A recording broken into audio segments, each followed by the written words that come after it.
Hi friends, Joe கிச்சனில் காராசேவ் எப்படி செய்கிறதுன்னு பார்க்கலாம். இது ரொம்ப சுலபமானது, ரொம்ப டேஸ்டியானதும். இதுக்கு தேவையான இன்க்ரீடியன்ட்ஸ் லிஸ்ட்டு இதில் இருக்குது.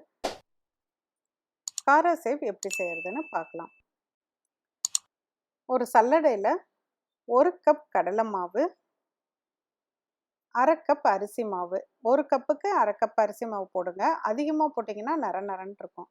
கொஞ்சம் பெருங்காயத்தூள், மிளகாய்த்தூள், இது எல்லாத்தையும் ஃபஸ்ட்டு நல்லா சலிச்சு எடுத்து வச்சுக்கோங்க. இது கூட 2 ஸ்பூன் நுணுக்கின கருப்பு மிளகு, அப்புறம் சீரகம் 1 டீஸ்பூன் போட்டு நல்லா மிக்ஸ் பண்ணிக்கோங்க ஃபஸ்ட்டு.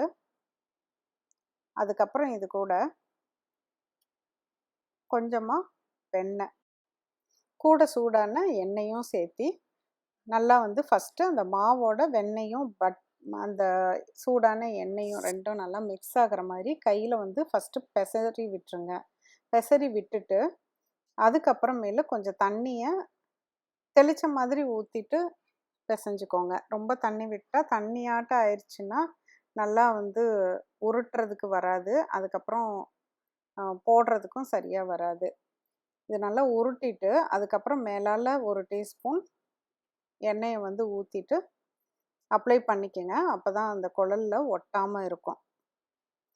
இப்படி எடுத்து வச்சிடலாம். இப்போ ரெடி ஆயிடுச்சு மாவு. நீங்கள் என்ன மாதிரி முறுக்கு பொடி வச்சுருக்கீங்களோ அதை யூஸ் பண்ணிக்கோங்க. இங்கே பாருங்கள், ஒத்த கண்ணு ஒரே ஒரு ஓட்டை இருக்கிற அந்த அச்சு தான் நான் யூஸ் பண்ணுறேன். ஒரு ஓட்டை இருக்கிறப்ப தான் ஒன்றோட ஒன்று ஒட்டாமல் கரெக்டாக புளியறதுக்கு வரும். இப்போ மாவு நம்ம பிணைஞ்சி வச்சுருந்த மாவு கடைசியில் லேசாக எண்ணெய் ஊற்றி மேலால் எண்ணெய் அப்ளை பண்ண பார்த்தீங்களா, அதனால் ஒட்டாது. ஸோ நம்ம அழுங்காமல் கையில் எடுத்துட்டு இந்த முறுக்கு பொடியில் நல்லா ஃபில் பண்ணிக்கோங்க. மேலே வரைக்கும் ஃபில் பண்ணிவிட்டு நல்லா மூடியை டைட்டாக மூடிட்டு இப்போ எண்ணெய் காஞ்சதும் நம்ம காராசேவை பிழிஞ்சிடலாம். எண்ணெய் மிதமாக காஞ்சிருச்சு. இப்போ இதை பிழிஞ்சு விட்டுறலாம்.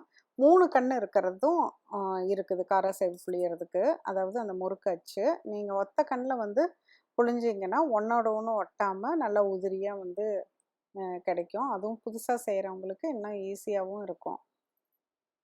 பெரிய வடை சட்டியில் செஞ்சிங்கன்னா இன்னும் பெருசாக போட்டு நிறைய அளவு செய்கிறப்ப இன்னும் ஈஸியாக இருக்கும். பாருங்கள், கொஞ்சம் நுரையெல்லாம் அடங்கினதுக்கு அப்புறமேலு திருப்பி விட்டுருங்க அடுத்த சைடு.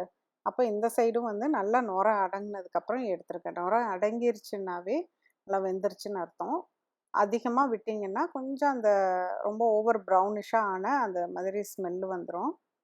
அது அப்படியே நம்ம கொஞ்சம் வெந்ததுக்கப்புறம் அந்த கரண்டிலேயே வச்சு நல்லா உடச்சி விட்டுறலாம். உடச்சி விட்டோம்னா இங்கே பாருங்கள், உடஞ்சி காராசேவ் கரெக்டான அந்த ஒரு ஷேப்பில் இருக்கும். சூப்பரான காராசேவ் இவ்வளோ சுலபமாக ரெடி ஆயிடுச்சு. தீபாவளிக்கு நீங்களும் செஞ்சு பாருங்கள். மீண்டும் ஒரு புதிய ரெசிபியோடு சீக்கிரம் உங்களை மீட் பண்ணுறேன். தேங்க்யூ.